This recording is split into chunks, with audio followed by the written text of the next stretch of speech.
It is after midnight in Los Angeles, late 1940s. The lights in the front office at Columbia Pictures have been dimmed to a single lamp, not the overheads, just one shade angled down, cutting the room into warm amber and long shadows. Outside, the lot is quiet, too quiet for a studio that usually hums until dawn. No phones ring, no assistants hover, the door is locked.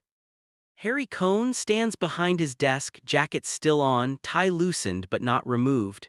He hasn't sat down. He never does when he wants control of the room. His fingers rest on the blotter, not gripping it, just touching the edge as if to remind himself it's there. Across from him, Louella Parsons smiles. Not a broad smile, not a friendly one. It's small, polite, almost tired.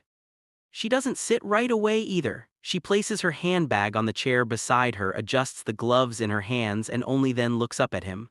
The silence stretches. 10 seconds, maybe more. Cohn shifts his weight, barely perceptible, but the room feels it. He assumes this is routine. A courtesy visit. A warning before ink hits paper. That's how it usually goes.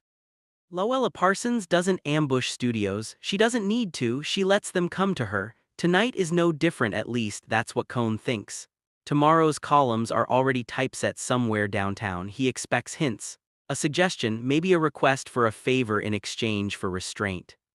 Instead, she says nothing. She steps forward, slow, measured. Her heels make no sound on the rug. She reaches into her bag, not looking at him when she does it. The pause is deliberate, long enough for Cohn to register the movement, long enough for him to feel the shift in power without knowing why. She removes a single sheet of paper. Not a column. Not newsprint. A typed page, clean, no letterhead. She places it on the desk between them and slides it forward with 2 fingers. That's when she speaks. Not loud. Not threatening. Almost conversational. You won't be needing this contract anymore. She doesn't explain, she doesn't point, she doesn't raise her eyes. Cohn looks down. The sentence she has clipped sits alone in the center of the page. One line, no name in bold, no accusations spelled out, just enough context to be unmistakable to someone who knows how these things work. It references an affidavit, a private one, filed quietly, never introduced in court, never meant to travel farther than a lawyer's safe. Cohn's jaw tightens. He doesn't read it twice, he doesn't have to. The room seems to shrink, the lamp hums faintly. Somewhere in the distance, a gate clanks shut on the lot. It sounds louder than it should.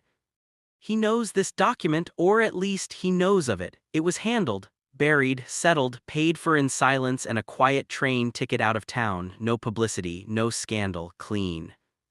Or so he thought. Louella finally looks up. Her eyes aren't cold, that's what makes it worse. There's no malice there, just certainty, the kind that comes from never having to raise her voice to be heard. This line won't run, she says, lightly tapping the paper. It doesn't need to. She lets that land. Cohn exhales through his nose, slow, controlled. He's angry, but anger would give her something to push against. He keeps his hands flat on the desk. What do you want? He asks. She tilts her head, as if surprised by the question. I already told you, she says. The contract disappears, the picture gets delayed, quietly. No threats. No bargaining. Just instructions. Cohn straightens, and if I do. Louella doesn't answer right away. She looks around the office instead, the framed posters on the wall, the awards, the ashtray freshly emptied, the door. Then she meets his eyes again. Then this sentence becomes 3, she says, and then 5, and then it's not about the picture anymore, it's about why you kept him so close for so long. She doesn't smile this time. The silence after that is heavier, it presses into the room. Cohn feels it in his chest, the way you feel altitude before your ears pop.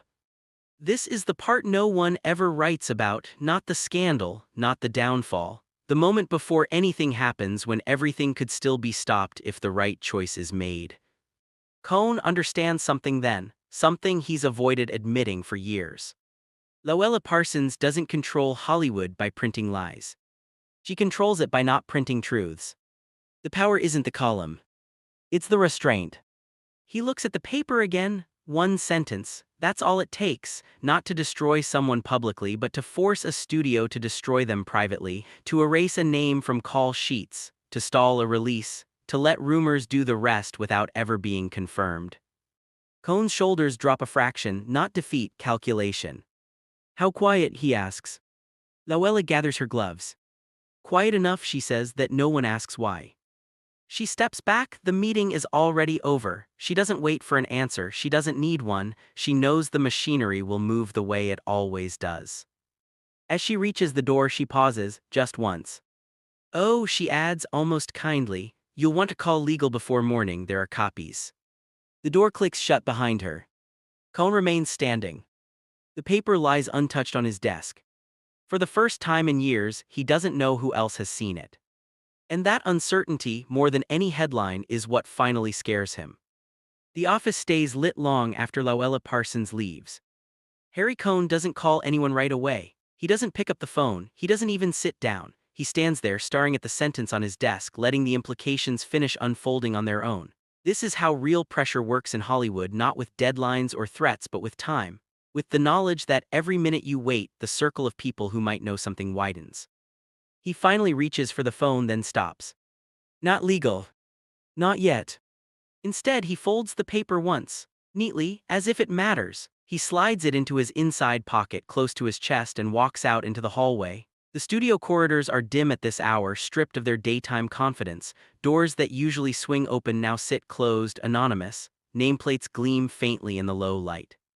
He passes the casting office, the publicity department. Each door represents a different way this could go wrong. By morning, the decision will be made, not publicly, never publicly. There will be no announcement, no memo explaining why the picture is suddenly re-evaluated, no press release about creative differences. There will only be absences. The next day begins like any other. The lot wakes up, cars pull in, assistants arrive with coffee, typewriters start clacking. On the surface, nothing has changed, but in Cohn's office, calls are being redirected, meetings are postponed, a name quietly vanishes from a schedule. By noon, the first contract is suspended. No explanation is given to the actor involved. He's told the studio is reconsidering timelines. He's advised to stay available, to wait. Waiting is the most efficient punishment in Hollywood. It doesn't leave marks, it doesn't create enemies right away, it just lets uncertainty eat someone alive. By the end of the week, the picture is delayed indefinitely. Not canceled. Not killed. Just placed in limbo. Publicists are instructed not to mention it. Columnists receive no tips, trade papers print nothing. The silence is deliberate. Silence in this town is rarely accidental. What Luella Parsons understands better than almost anyone is that Hollywood fears questions more than accusations. A printed scandal can be denied, a lawsuit can be settled, but unexplained disappearances, those invite speculation, and speculation doesn't need facts to survive. Cohn makes sure there are no unexplained disappearances. Instead, there is quiet reshuffling. A new project moves forward, a different name fills the slot, a press tour is redirected, the machine adapts. But beneath that smooth surface, the pressure starts to leak outward. Agents notice first, they always do. Calls aren't returned, meetings are rescheduled without follow-up. A client's name suddenly cools rooms it used to warm. No one says why, no one has to. Someone eventually asks the question everyone is thinking, but no one wants to say out loud. What happened? The answer is always the same. I don't know. That's not a lie, it's worse, it's a signal. Because everyone knows what it means when no one knows. Luella Parsons doesn't print a single word about it, not a hint, not a warning. Her column continues as usual: marriages, premieres, light gossip. The absence of scandal is the point. The industry understands that restraint is intentional. The message has been delivered. Inside Columbia, Cohn keeps the paper locked away. He doesn't destroy it. He doesn't need to, the damage has already been done. Destroying evidence is for people who think evidence is the threat. Cohn knows better. The threat is memory. Weeks pass, then months. The actor's career doesn't collapse dramatically, it erodes. A role here falls through, a recommendation there doesn't come. Studios stop calling him bankable. That word alone is enough to end a career without ending a reputation. He never learns exactly why. That's by design. Luella's real power isn't her access to secrets, It's her ability to make people act as if she might use them. The fear doesn't come from what she writes, it comes from what she doesn't need to.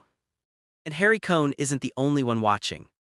Other studio heads hear about the meeting in fragments, a look exchanged at a dinner, a pause in conversation, a comment that trails off before it becomes specific. They understand immediately this wasn't about one contract, it was about reminding the town where authority actually sits. Not in courtrooms, not in boardrooms. On a desk under a lamp with one sentence typed just carefully enough. Cohn starts to notice how often Louella's name comes up without being mentioned. Decisions are justified with vague references. We don't want trouble, better to be safe, you know how things are. No one ever finishes the thought. That's the system working as intended. Years later, people will talk about blacklists as if they were lists. Names written down, formal exclusions, but what's happening here is more efficient. There's no list, no organization, just shared understanding, a collective instinct to avoid whatever Louella might already know. Cohn tells himself he handled it well, that he protected the studio, that he made the only rational choice, and in a way, he's right. He did what powerful men do when confronted with a more subtle power. He complied quietly. But at night, alone in his office, he sometimes thinks about that sentence, how little it said, how much it forced him to do. He wonders how many other desks it has crossed, how many other careers have ended without ever becoming a story. And for the first time, a man who built his empire on control realizes something unsettling. He isn't afraid of Louella Parsons. He's afraid of how little she has to do to make him obey. Years pass without a headline. That's the most unsettling part. The actor never explodes into scandal, he doesn't get arrested, he doesn't sue, he doesn't publish a tell-all, he simply fades slowly enough that no single moment can be blamed. His name still appears in columns now and then, but never in the first paragraph, never with urgency, always as a footnote to something else. Hollywood calls this natural decline. Inside studios, it's understood differently. The incident becomes a reference point, though no one ever names it. Executives shorten conversations when certain topics arise, publicists choose safer angles, contracts gain quiet clauses that weren't there before, language changes, where once there were promises now there are options, where there was enthusiasm now there is risk. Risk doesn't mean money. It means attention. The wrong kind. The realization settles gradually across the town. The most dangerous stories aren't the ones printed, they're the ones held in reserve. Everyone starts to behave as if a drawer might open at any moment, as if a single line never published, never attributed could rearrange their lives. And so they self-police. This is the true aftermath of that night, not the buried picture, not the vanished contract, the culture that adjusts itself to avoid a power it cannot see. The columnist doesn't need to attend meetings anymore, her absence is enough. Invitations are extended preemptively. Apologies are offered before grievances are raised. Studios call to check in, not because anything is wrong, but because something could be. Fear, when it's efficient, doesn't announce itself. Harry Cohn grows older, he remains powerful, he remains feared, but something has changed. He listens more, he asks fewer questions in public. When assistants bring him items to sign, he scans for names first. He understands now that power can be exercised without confrontation and that such power is harder to fight. Sometimes, late at night, he replays the moment, not Louella's words, the silence before them, the confidence that came from knowing she didn't need him to agree out loud. That confidence never leaves the room. Long after both of them are gone, the system they reinforced remains, careers still end quietly, films still vanish between announcements. Explanations still trail off mid-sentence. The industry learns to live with gaps in its own history. People will later romanticize the era, they'll talk about glamour, about stars, about excess. They'll frame control as censorship as if it were centralized and formal, they'll miss the simpler truth. The real power operated one conversation at a time.